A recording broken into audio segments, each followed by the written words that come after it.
Canada की तरफ से 3 बड़ी अपडेट्स आपको देने जा रहा हूं। सबसे पहले attestation letter Fleming, Conestoga, Centennial, Saint Lawrence.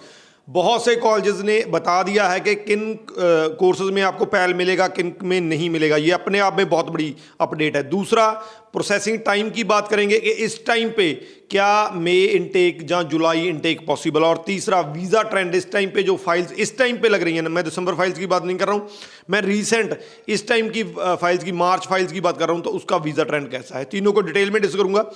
Video को एंड तक देखिएगा। एंड तक चलते चलते आपको अटेस्टेशन लेटर और ट्रेंड और प्रोसेसिंग टाइम को लेकर सारी चीज़ें क्लियर हो जाएंगी। उससे पहले हमारा यूट्यूब चैनल जरूर सब्सक्राइब कर लीजिए, क्योंकि इस पर आपको ऐसी ही इन्फॉर्मेटिव वीडियोस देखने को मिलती है। सबसे पहले बात करते हैं अटेस्टेशन लेटर की। फ्लेमिंग, कॉन्स्टोगा, सेंटेनियर और सेंट लॉरेंस ने लिस्टें अपनी जारी कर दी हैं किन कोर्सेज में पैल मिलेगा, किन में नहीं मिलेगा। इनमें लंबी चौड़ी लिस्ट जो है वो कॉन्स्टोगा की है। बहुत से स्टूडेंट्स को कॉन्स्टोगा का ये वेट था, हमें भी इस लिस्ट का वेट था।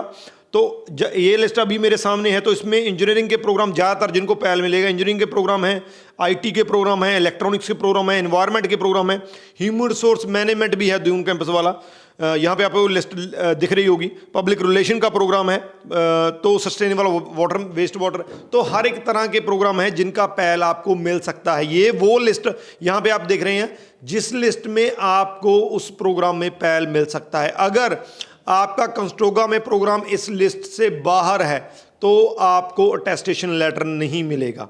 इसके अलावा फ्लेमिंग ने भी बता दिया है, हालांकि उन्होंने जो बताया है वो वही है जो ओंटारियो गवर्नमेंट ने कहा था। जीबीएम, आईबीएम जो भी 1 साल के हैं उसमें आपको जो है पैल नहीं मिल सकता है। इसके अलावा सेंटेनियल कॉलेज ने भी सेम चीज़ कही है, और सेंट लॉरेंस का भी जो है उन्होंने भी अपना लिस्ट जो है इशू कर दी है जिस भी प्रोग्राम में पैल नहीं मिलना है। तो अगर आप इन कॉलेजेस में आपका ऑफर लेटर आया हुआ है, जहाँ आपने फीस पे की हुई है, तो आपको भी इन कॉलेजेस की तरफ से मेल आ गई होगी कि आपको आपके प्रोग्राम का पैल मिल सकता है कि नहीं मिल सकता है। यहाँ पे मैं बता दूंगा आपको, अगर आपको मना आया है, यानी कि आपको उसमें पैल नहीं मिल सकता है, तो आप अपना प्रोग्राम चेंज कर सकते हैं या फिर उस कॉलेज से विड्रॉल ले सकते हैं। ये आपके पास ऑप्शन है। लेकिन नोट कर लीजिए, जिनको भी पैल नहीं मिलेगा उनकी फाइल एम्बेसी में नहीं जा सकती है। कई कॉलेज ऐसे हैं जिन्होंने पैल इसलिए बंद नहीं किया है कि ओंटारियो गवर्नमेंट ने वो बंद कर दिया, बल्कि उनके पास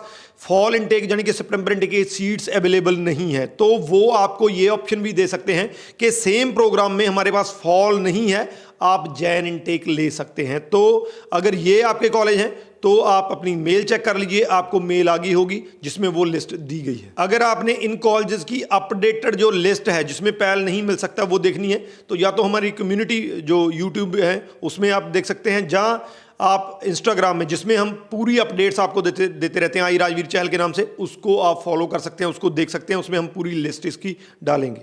दूसरा, वीज़ा ट्रेंड की बात करते हैं। ये बहुत इंटरेस्टिंग है क्योंकि 2023 में मोस्ट ऑफ द स्टूडेंट्स के वीज़ाज आए थे। उस टाइम पे ऐसा ट्रेंड था कि 12 साल के, 14 साल के गैप वाले का वीज़ा, 10 रिफ्यूज़ल वाले का वीज़ा, 42% के वाले का वीज़ा, ये वो वीज़े हैं जो हमने लिए हुए हैं 23 में। तो ऐसा एक सिनेरियो बना हुआ था। 24 के चलते चेंजेस बहुत बड़ी आई, जिसको लेकर मैं खुद उसमें था कि आने वाले दिनों में कौन सा रिजल्ट हमें देखने को मिल सकते हैं। तो यहाँ पे मैं बता दूं, जिन स्टूडेंट्स के दिसंबर के रिजल्ट आ रहे हैं तो बहुत बढ़िया रिजल्ट आ रहे हैं। हमारा खुद का एक स्टूडेंट का अभी थोड़े दिन पहले वीज़ा आया है, 6 रिफ्यूज़ल के बाद वो हमारे पास आया था, उसका वीज़ा आया है।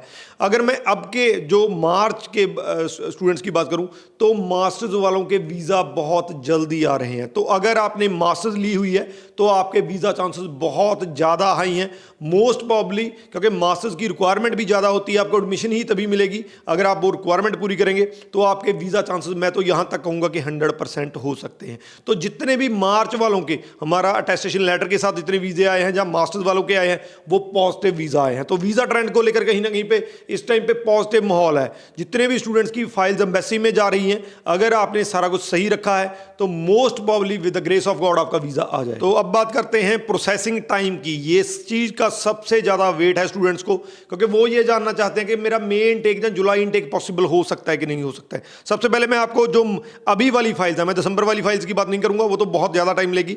जो मार्च में हुई है, मैं आपको जो 3 स्टूडेंट्स के जो वीज़ा बताना चाहूँगा। 2 के वीज़ा जो है वो 9 दिन में आए हैं और 1 का वीज़ा जो है वो 6 दिन में आया है। जो 9 दिन वाले हैं इनका वीज़ा मास्टर्स में आया है, नवीन है और जसप्रीत हैं मास्टर्स में, यूसीडब्ल्यू और आईबीयू में वीज़ा है। जो अरुणप्रीत हैं इनका कोलंबिया कॉलेज का अटेस्टेशन लेटर के साथ 6 दिन में वीज़ा है। एक और वीज़ा आया अनु का हमारा, लेकिन वो जो है 14-15 दिन में आया था, लेकिन उसके बाद ये 9 दिन वाले वीज़े आए हैं। तो इस टाइम पे वीज़ा जो है प्रोसेसिंग टाइम बहुत बढ़िया है। अगर ऑफिशियल प्रोसेसिंग टाइम की बात करें तो वो तो सेम ही है, लेकिन ओरिजिनल जो प्रोसेसिंग टाइम है वो कहीं ना कहीं पे अब कम होता दिख रहा है। तो अगर रीसेंट की बात करें तो 9 डेज में वीज़ा आ रहा है। तो होप सो आने वाले दिनों में अगर आप फाइल लगाते हैं, जो आपकी फाइल एम्बेसी में है, बहुत से स्टूडेंट कहते हैं कि हमारी अप्रैल के स्टार्टिंग में फाइल गई है एम्बेसी में, तो मोस्ट प्रॉब्ली आपको इस मंथ के एंड वीक तक मैक्स वीज़ा मिल जाएगा। तो उसके बाद अगर आपकी स्टैंपिंग उस हिसाब से होती है तो आपका मेन टिक पॉसिबल है। लेकिन अगर आपके कॉलेज के थ्रू आपकी कोई डेडलाइन दी गई है तो हो सकता है कि आपको जो है वो डेफरमेट लेना पड़े। लेकिन जुलाई वालों को मैं इंश्योर करना चाहता हूँ कि आपका इनटेक जो है वो 101% पॉसिबल है, क्योंकि अटेस्टेशन लेटर इशू होना शुरू हो चुके हैं ऑलमोस्ट सारे के सारे। अगर ओंटारियो की बात करूंगा, ओंटारियो ही एक ऐसी स्टेट है जो सबसे ज़्यादा लेट है, तो उसके भी ऑलमोस्ट सारे कॉलेजेस ने अपने शुरू कर दिए हैं। इसके अलावा अगर आप जो है आने वाले दिनों में अपनी फाइल लॉन्च करते हैं तो जुलाई इनटेक आपका पॉसिबल हो सकता है। तो ये 3 बड़ी अपडेट, जिसमें अटेस्टेशन लेटर जो है वो कॉलेजेस ने बता दिया है कि हम किसको देंगे किसको नहीं देंगे। वीज़ा ट्रेंड पॉजिटिव चल रहा है और processing time day by day कम होता दिख रहा है। वीडियो को शेयर जरूर कर दीजिए, क्योंकि इसमें वो 3 अपडेट हैं, वो 3 बड़े मुद्दे हैं जो आज के टाइम में स्टूडेंट्स का सबसे बड़ा जो है, जिनका स्टूडेंट को इंतजार रहता है। वीडियो को शेयर जरूर कर दीजिए। अगर कोई क्वेश्चन है तो नीचे लिख दीजिए, आपको आंसर मिल जाएगा। राजवी चहल, थैंक यू सो मच।